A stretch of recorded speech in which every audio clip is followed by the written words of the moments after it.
Oh, and welcome to the second edition episode of Die of a Coin Dealer, the rebooted format that I thought I'd pick up just to give you guys and myself some consistency and the bar to hold myself to. In today's video, I'm just going to go through my week or how the month's been. It's been absolutely chocker. It's been crazy, crazy my end. So to put in perspective, I'm usually a 40 to 50,000 pound buyer a month. Not this month. I've already bought 50, I think it was 51,000 I've bought in stock, and I've sold about 47. Now the reason I'm highlighting that, it's not really so much for me, like the numbers are kind of a vanity project if you think about it, because what's better, making 1% on £1 million or making 10% on 100,000? It's 10% on 100,000 every day of the week, because it's less time, energy, effort you have to put in. It's less paperwork. For me to trade at those levels, I am knackered. I'm absolutely exhausted. So I was working until 5 this morning, half 4, 5 this morning, doing paperwork. Haven't finished it. I think I inputted about 220, 250 data entry points. No one tells you about that side when you're running a business. You usually hear about the successes, but you don't really hear about the pitfalls or the countless hours you have to put in to kind of have that success. But it's okay. I love my job. I really do. And it certainly beats working for the man. I did that for a lot of years. Worked very hard for a few companies. Didn't work so hard for some other companies. Some companies I didn't stick with. But I genuinely do something that is great. Now, in terms of the numbers, I wanted to highlight the point that, well, 2 points really. Firstly, peer-to-peer market is a good place to trade. There are other areas you can trade. eBay, one of them. I know the the silver farm. Not really a fan, but you can trade there.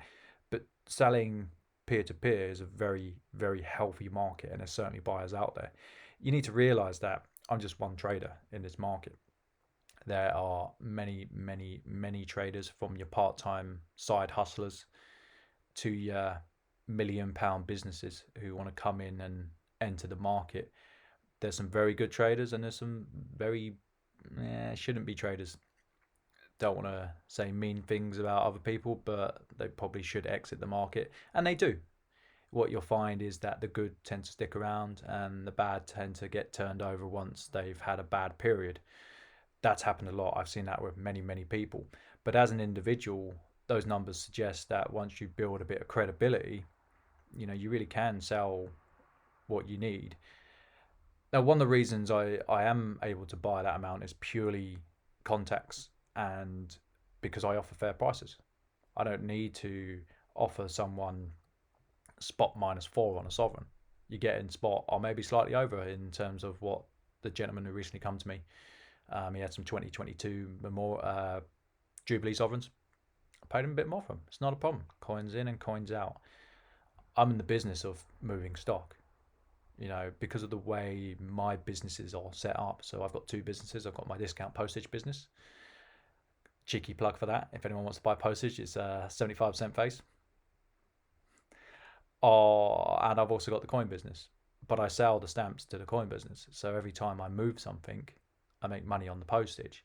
Now, I don't take the biscuit with this. I primarily used it when I started to give myself a buffer in case something dropped in price. Now, when you're dealing with coins that you're making 2-3% on, you need that safety net. Not everyone has deep pockets, as a recent subscriber, I believe. He did message me. He does coin conservation. Not everyone has the deep pockets. For me, it's about the grind. It's the turnover. No one's getting rich overnight here. That's for sure.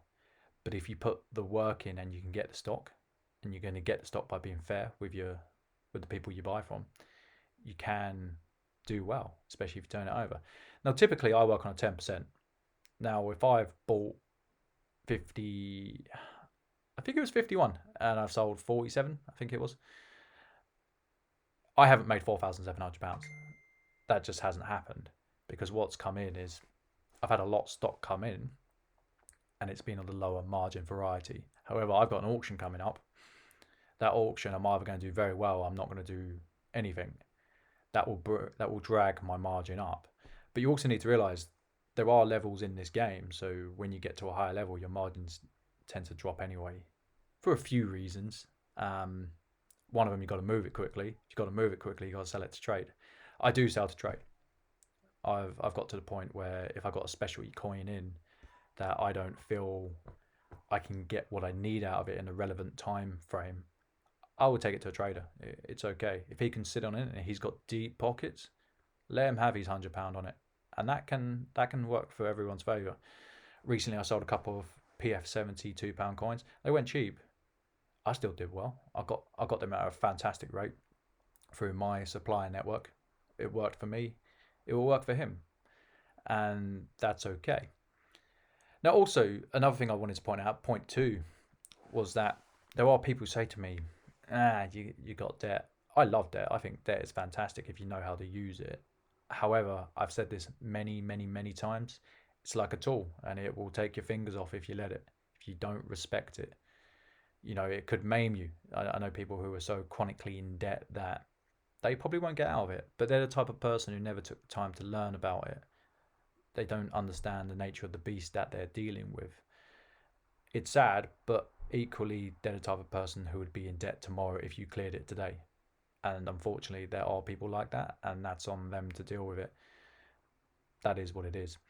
When you're a high frequency trader like myself, though, and you know the stock's coming in, the debt is a very solvable proposition.